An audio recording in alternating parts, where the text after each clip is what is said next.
Bonjour et bienvenue dans ce nouvel épisode de Simplement Autiste. Il s'est passé beaucoup de temps depuis le dernier épisode qui était le premier épisode de la saison 2 et c'est un temps que je vais tenter de rattraper durant tout cet été et voire même cet automne. Ce qu'il s'est passé, c'est tout simplement mes études. Le semestre a été passablement sportif mais terriblement productif. Pour celles et ceux qui ne le savent pas, j'ai repris mes études au mois de septembre, en faculté de sciences et plus précisément en sciences de ce qui est assez marrant, vu que je suis autiste et que je pars en faculté de sciences, et que pour le coup, je m'en sors plutôt bien. Jusque-là, je suis diplômé de faculté de droit, et plus précisément en droit des affaires, en droit des entreprises. C'est un peu bizarre de changer de voie comme ça, mais en fait, les sciences étaient mon premier amour. Le fait de pouvoir reprendre les sciences comme ça a été vraiment un défi. Un défi, ou plutôt, je dirais, un pari. Le fait de terminer cette année avec une moyenne qui est bonne, voire très bonne, ça rassure, ça fait plaisir et ça me dit également que tous les efforts qui ont été fournis en amont de cette reprise d'études, c'est-à-dire tous mes bilans, tous mes diagnostics, justement le doigt sur toutes mes difficultés et essayer d'y pallier un petit peu pour pouvoir reprendre confiance en moi, bah ça a été vachement utile. Et parmi tous ces bilans, il y a le sujet justement que je vais évoquer ce soir, puisque je ne vais pas parler de mes études, de reprise d'études ou d'aménagement, ce qui pourrait être intéressant un jour, mais là je vais parler de troubles de l'oralité, parce que la question m'avait été posée sur TikTok, et je m'en excuse, il y a quelques mois de et ça fait quelques mois que le podcast est à peu près prêt, et que j'attendais pour pouvoir l'enregistrer, ce qui est toujours un petit peu compliqué. Il faut savoir que, je choisis les sujets, que je monte les sujets, que je fais les recherches, que je rédige le déroulé du podcast, voire même le script quand je décide d'en faire un.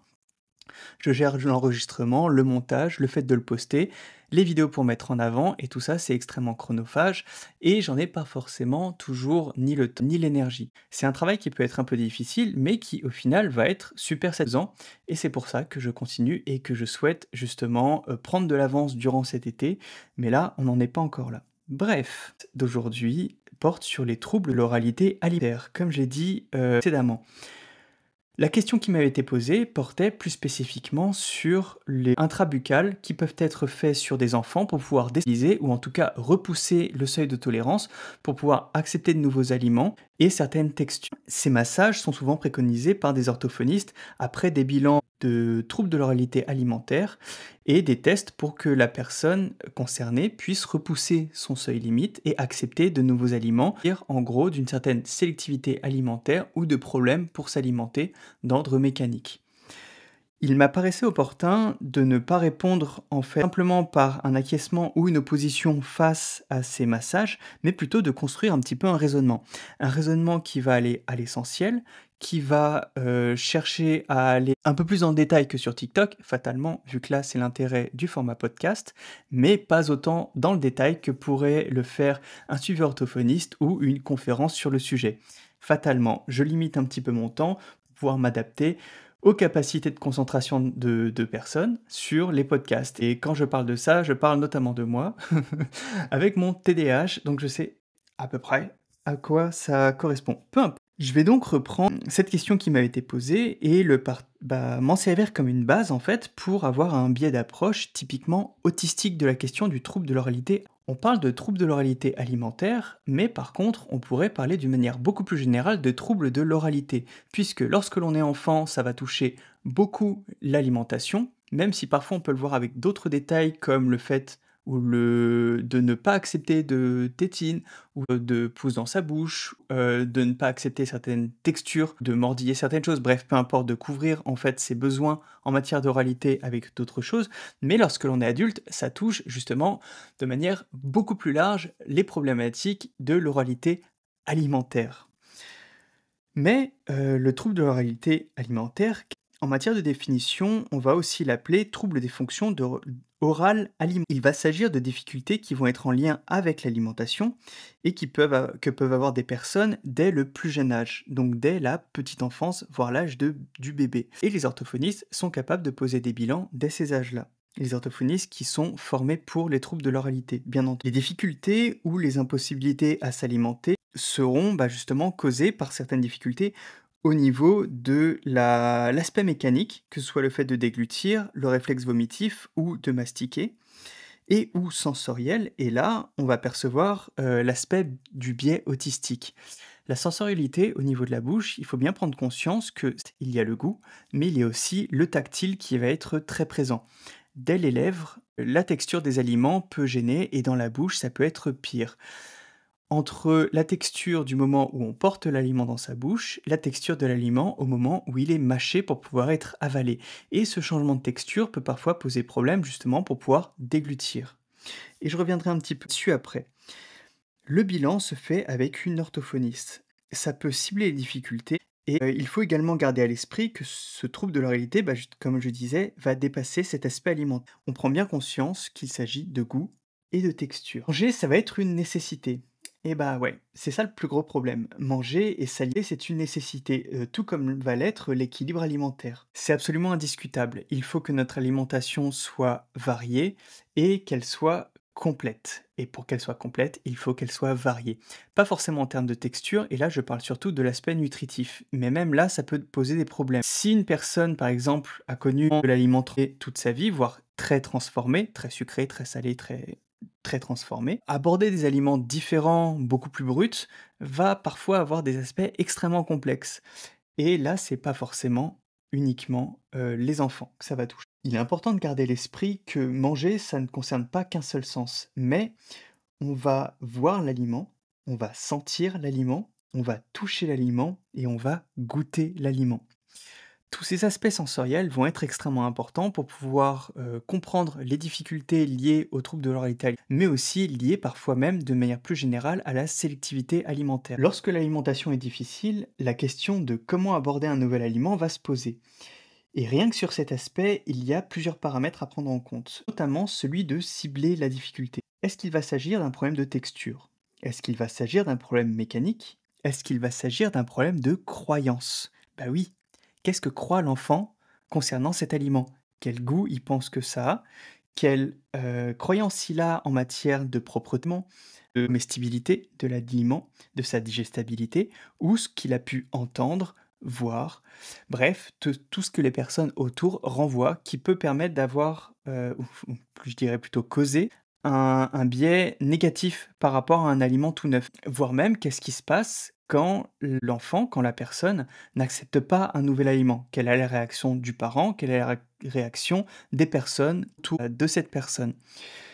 S'il y a stigmatisation, s'il y a dispute, s'il y a un stress qui est créé, quoi qu'il arrive, bah forcément le lien entre l'aliment et l'événement stressant va pouvoir se faire rapidement. Est-ce que l'aliment est trop gros? Donc est-ce qu'on pense, est-ce que l'on croit que l'aliment va ne pas pouvoir être avalé? Est-ce qu'il y a des graines dans cet aliment? Bah oui, on dit parfois aux enfants: «Tu avalé une graine, ça va pousser dans ton ventre». Dites ça à un enfant autiste. Si vous dites à un enfant autiste: «Ça va pousser dans ton ventre si tu avales une graine», est-ce que cette personne autiste acceptera les légumes ou certains fruits dans lesquels il se trouve certains pépins, certains noyaux, certaines graines, d'une manière générale? Bah ouais, on peut prendre les choses d'un point de vue très littéral, d'un point de vue très premier degré, et c'est encore plus vrai chez les enfants. L'aspect croyance n'est absolument pas à négliger. Et de manière beaucoup plus concrète, est-ce que c'est une question de goût? Ah oui, est-ce que la personne déteste le goût de cet aliment? Déteste le goût de cet aliment quand il est cuit d'une certaine manière, quand il est pas assez mûr, quand il est trop mûr, quand il est fermenté, bref, y a-t-il un problème de goût? Qui est propre à la personne, bien sûr. C'est quelque chose qui peut être très subjectif, mais par contre qui peut être aussi très révélatrice au niveau du profil sensoriel. Si la personne est, hypersensible au niveau gustatif, et ben, dans ces cas-là, la moindre variation de goût peut poser problème. Le moindre changement de marque peut poser problème parce que les changements de recettes, changements d'ingrédients, bah, ça peut se sentir tout de suite, que ce soit au niveau olfactif ou au niveau gustatif. Avec les orthophonistes, avec certains professionnels, entre autres, comme solution qui va parfois être proposée, il y a la désensibilisation. Et là, on en revient à la question qui m'a été posée initialement. En matière de désensibiliser, qu'est-ce que ça va être? Il va s'agir de forcer une stimulation sensorielle afin de pouvoir repousser le seuil de tolérance limite. Ça peut parfois marcher pour les enfants non autistes. Par contre, chez les autistes, c'est beaucoup plus compliqué que ça. Chez les autistes, On pourrait dire que ça ne fonctionne pas. Partez du principe que la désensibilisation au niveau sensoriel ne fonctionne pas. On peut chercher à repousser le seuil de tolérance limite, mais on en revient aux questions de contrôle. Est-ce que c'est vous qui imposez la stimulation? Est-ce que c'est la personne autiste qui va elle-même faire le test de cette stimulation sensorielle? Eh bah oui, parce que ça va avoir une impact énorme sur le biais d'apprentissage et sur les capacités à accepter une nouvelle texture, une nouvelle odeur, un nouveau bruit, une nouvelle lumière, bref, toute stimulation sensorielle incluse. Parce que la désensibilisation, repousser ce seuil limite ou sortir de la zone de confort, on dépasse largement le niveau du trouble de l'oralité alimentaire. Mais on va se recentrer dessus. La désensibilisation, ça fonctionne pas. Et pire encore, ça peut provoquer un recul dans l'apprentissage, un recul dans les capacités initiales de la personne autiste. En provoquant un trauma ou un stress qui va empêcher l'apprentissage et le fait justement de s'habituer à une stimulation. Il peut y avoir un repli en matière d'apprentissage, une dégradation, un effondrement s'il y a trauma. Et là, on n'avance pas, on pense qu'il y a un recul, on pense que parfois même il y a de l'autisme à ce moment-là, alors que non, c'est juste que les capacités de compréhension ont été dépassées. Un trauma a pu provoquer un effondrement ou un recul de ses capacités de compréhension. Il est fréquent que les orthophonistes proposent de masser la langue, le palais ou les lèvres pour pouvoir désensibiliser. Ça aurait pour but de faire accepter, les nouvelles textures, de repousser un éventuel ou trop important réflexe vomitif. J'en ai fait l'expérience, j'ai fait beaucoup de tests, j'ai, testé avec mon orthophoniste et en fait, même mon réflexe vomitif, il y a eu un recul à ce niveau-là pour l'acceptation de nouvelles choses dans la bouche en faisant ces massages. Parce que, le corps, il surréagissait et c'était largement contre-productif. Pour cette technique, vous pouvez tester. Le test est tout à fait possible, mais surtout, ne forcez pas. Surtout, ne le faites pas dans des moments d'épuisement, ne le faites pas avant des repas, ne le faites pas dans un moment où il y aura une stimulation à ce niveau-là. Si vous voulez tester, faites-le dans des moments, je dirais random, ou dans des moments qui vont être ritualisés comme étant le moment de test. Ça peut être transformé en moment agréable de pouvoir faire ce test, mais par contre, ne forcez pas, n'allez pas au-delà des capacités de la personne. Un biais qui peut être intéressant pour ce genre de choses, c'est de laisser la personne tester elle-même. Concernant les enfants, c'est l'heure du temps. N'imposez pas toujours impératifs en matière de temps, comme il peut y avoir en fait, souvent chez les professionnels, souvent comme ce qu'on peut imposer aux enfants en matière d'apprentissage. Laisser du temps, si la personne n'est pas en capacité d'apprendre à ce moment-là, ça ne veut pas dire que l'apprentissage ne se fera pas. Par contre, vous pouvez la laisser tester elle-même, avec des choses lisses, avec des choses un peu rugueuses, avec, des choses froides, des choses plus chaudes, des choses acides, bref, peu importe, essayez différentes choses. Le test n'est pas interdit, mais le fait de forcer, par contre, n'est pas conseillé. Le stress peut créer un recul en matière d'apprentissage. Ce que je dirais là-dedans, c'est que le massage, dans tous les cas, ne peut pas remplacer un aliment et la texture de cet aliment. Et c'est tant mieux. L'outil qui va être utilisé peut avoir un goût, une odeur, une texture et même une couleur qui va pas convenir. Et le résultat sera alors largement contre-productif. Mais on a de la chance. Et ouais, on est véritablement chanceux parce que la cuisine, toute culture confondue, va offrir une telle variété de textures au niveau des aliments, au niveau des parfums, au niveau des couleurs, au niveau des méthodes de cuisson, que des massages ne pourront jamais avoir intérêt que cette alimentation qui va être variée ou ces tests en matière d'alimentation. Les résultats ne se verront qu'avec l'exploration et forcément l'apprentissage. Et l'apprentissage peut prendre du temps.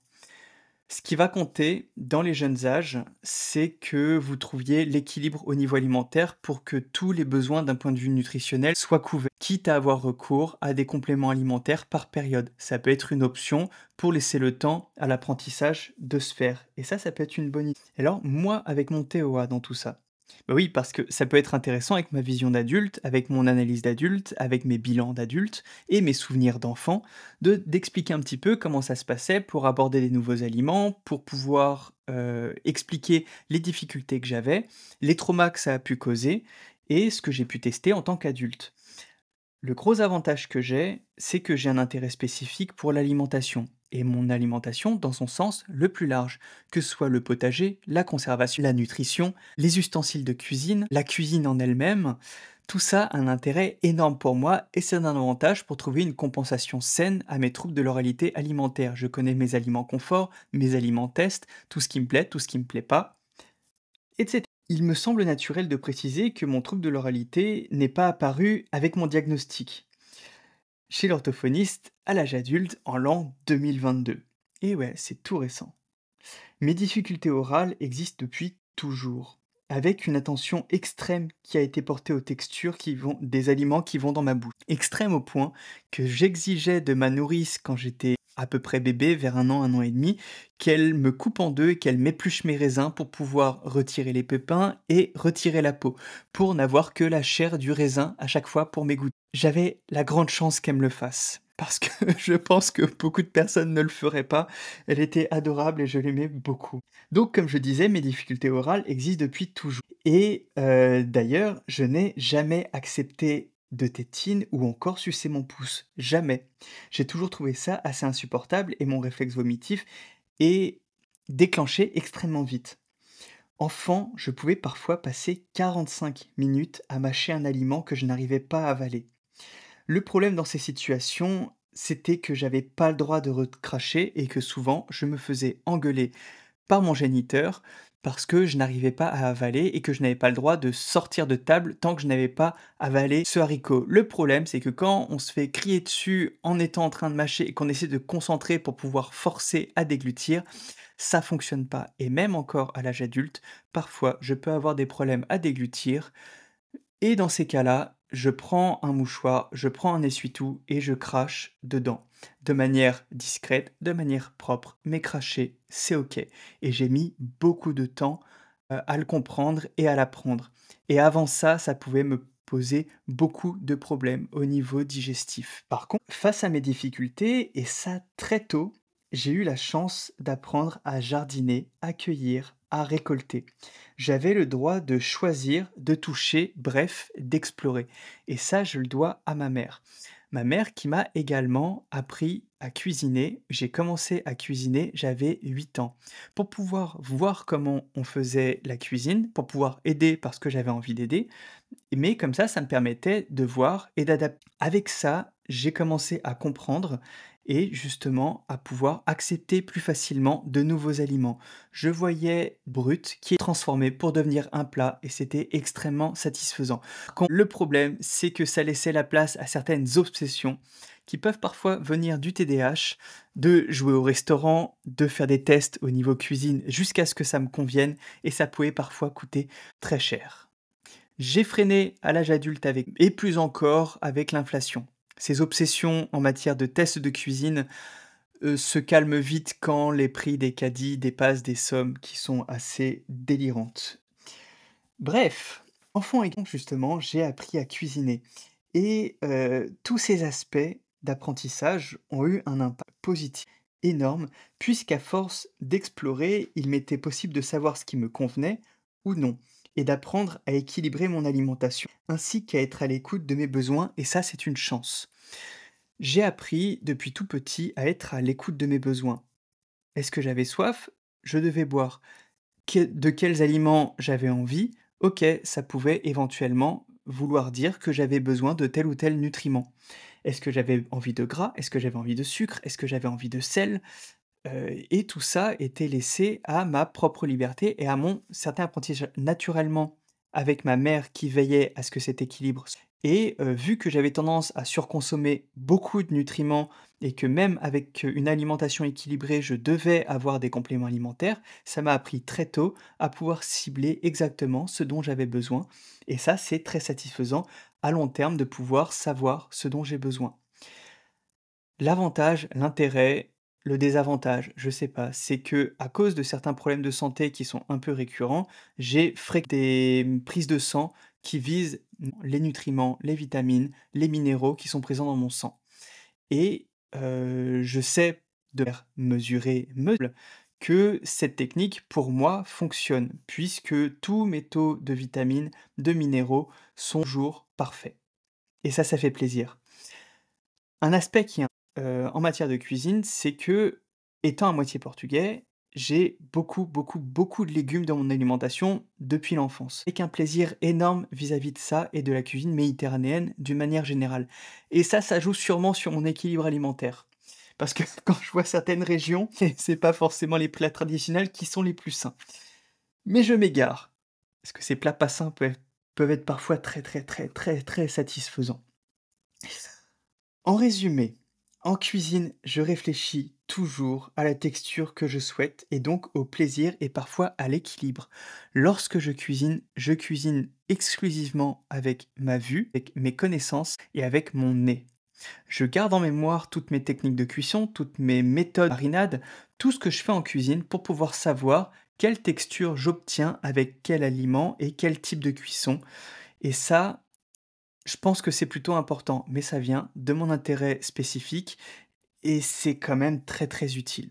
C'est presque un super pouvoir, en fait, d'avoir un intérêt spécifique qui vient couvrir des difficultés.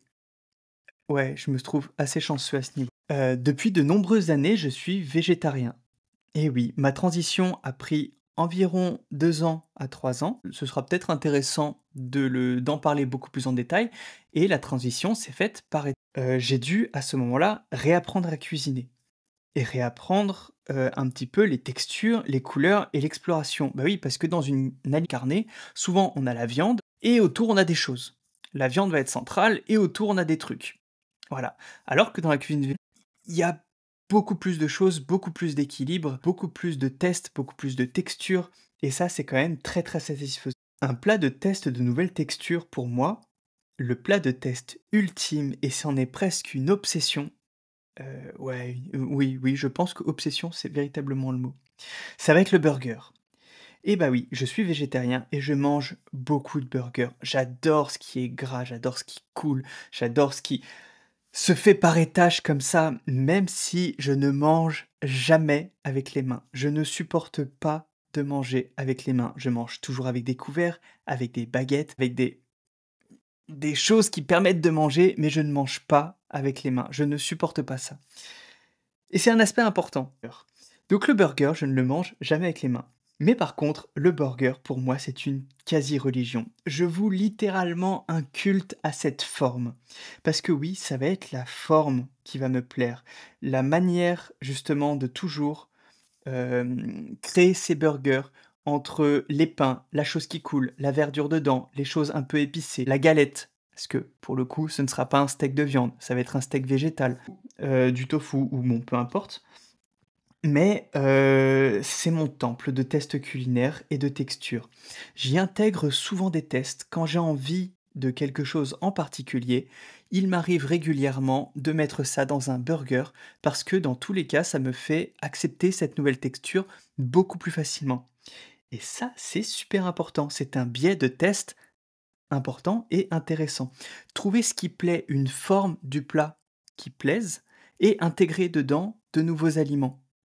Ça peut être, du hachis parmentier, ça peut être des lasagnes, ça peut être des plats satisfaisants, en fait et symbole même de comfort food, ou de junk food, de nourriture sale donc et dedans, transformez-les en plats équilibrés, en plats avec des nouvelles choses dedans, des nouvelles textures et ça, si ça plaît à la personne autiste, qu'elle vous aide éventuellement à le faire, donc il y a une certaine part de contrôle dessus, faire accepter des nouvelles textures et des nouveaux aliments avec le biais donc qui plaisent, ça peut être le jackpot en matière d'apprentissage. C'est pas forcément immédiat, ça peut être long à apprendre, mais ça peut être le jackpot. Le burger, pour revenir dessus, autour, bref, le burger, il a pas besoin d'être basique.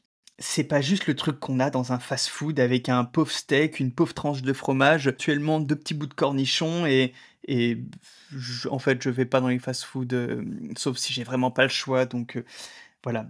Bref, il a pas besoin d'être basique et c'est encore plus vrai quand on est végétarien. Il s'agit pour moi du fourre-tout idéal, pour utiliser à la fois mes fonds de frigo et comme je disais juste avant, d'intégrer de nouvelles textures. Parmi des textures que je connais. Dedans, je vais mêler des odeurs et des couleurs que je connais avec des choses qui vont être nouvelles. Et ça, c'est un biais d'approche qui peut être intéressant et important. Ne négligez pas l'aspect plaisir, ne négligez pas l'aspect contrôle, ne négligez pas l'aspect inventivité. Soyez inventif, ce sera toujours mieux pour pouvoir parer à ces difficultés alimentaires. Il est vrai que cela peut être très énergivore pour les personnes autistes avec des TOA. Lorsqu'on n'a pas forcément envie de cuisiner, lorsque l'on n'a pas forcément l'énergie de le faire, ça peut être très compliqué. Dans ces moments-là, parce que ça m'arrive également, j'ai plutôt des choses à tartiner dans mon frigo. Ça va être des assiettes remplies de plein de choses, de fruits, de crudités, de choses qui se tartinent, de choses qui me plaisent en fait et juste qui nourrissent. Et ce sera l'aspect le plus important, se nourrir. Ne vous inquiétez pas, ne culpabilisez pas, les choses parfois peuvent prendre du temps et parfois coûter un peu d'énergie. Par contre, quand vous trouvez des biais intéressants, quand vous trouvez des biais qui vont être satisfaisants, bah là, vous avez l'aspect plaisir qui peut venir en ligne de compte et pour pouvoir faciliter les choses lorsque vous avez un manque d'énergie. Mais sur l'aspect nutritif, c'est ce qui va compter le plus. Et dans tous les cas, c'est manger qui va compter. Le travail avec une orthophoniste peut être important et intéressant. Et je terminerai sur cet aspect-là.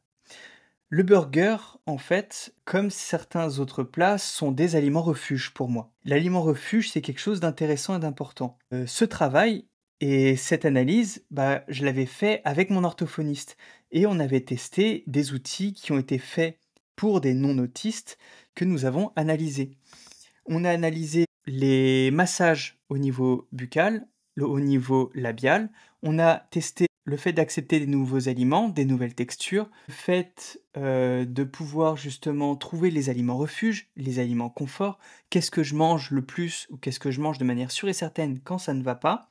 Et ça a été fait avec mon orthophoniste. Donc l'intervention d'une professionnelle peut parfois être extrêmement productif. Et ça m'a fait beaucoup, beaucoup, beaucoup avancer, surtout sur l'aspect du fait que cracher, c'est OK.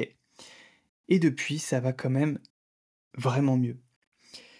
Ce travail, en fait, il m'a permis d'intégrer mon trouble de l'oralité alimentaire et également d'avoir des outils théoriques pour intégrer une nouveauté lorsque c'est compliqué. Et cet outil théorique se fait en plusieurs phases. On va accepter de voir l'aliment. Rien que parfois le voir posé sur la table, quand c'est quelque chose qu'on n'aime pas ou de nouveau, ça peut être déjà un défi en soi. On va pouvoir éventuellement accepter de le toucher, avec un couvert ou avec les doigts. Un enfant peut toucher l'aliment avec les doigts, ça peut être très productif en matière d'avancée. Il faut accepter de le prendre dans ses doigts et de l'apporter jusqu'au contact avec ses lèvres. Là encore, ça peut être un long apprentissage. Il faut accepter son odeur et ensuite il faut accepter l'aliment dans sa bouche. Il faut pouvoir accepter de le mâcher et de pouvoir l'avaler. Donc c'est plein d'étapes qui sont nécessaires pour pouvoir accepter un nouvel aliment parfois. Et même à moi, en tant qu'adulte, c'est parfois nécessaire. Il y a des choses qui vont être posées sur une table quand il y a du monde, quand il y a des apéros, des choses comme ça, ou rien que d'un point de vue visuel, je n'y arrive pas et je bloque. C'est normal, c'est autistique. C'est un comportement, on va dire, normal d'autiste. Et oui, il y a certains comportements qui vont être à banaliser pour pouvoir les accepter et pour pouvoir justement avancer sur ces points-là et avoir des biais d'approche autistique. J'étais un peu long, j'espère pas trop. J'espère que ça a été en matière de progression de l'analyse, parce que j'ai fait beaucoup de retours en arrière. Mais dans tous les cas, la désensibilisation chez les personnes autistes au niveau des troubles de l'oralité alimentaire, par principe, ça ne marche pas. Il faut prendre en considération les textures, les problèmes mécaniques, les problèmes de croyance et les questions de goût, voire même d'odeur.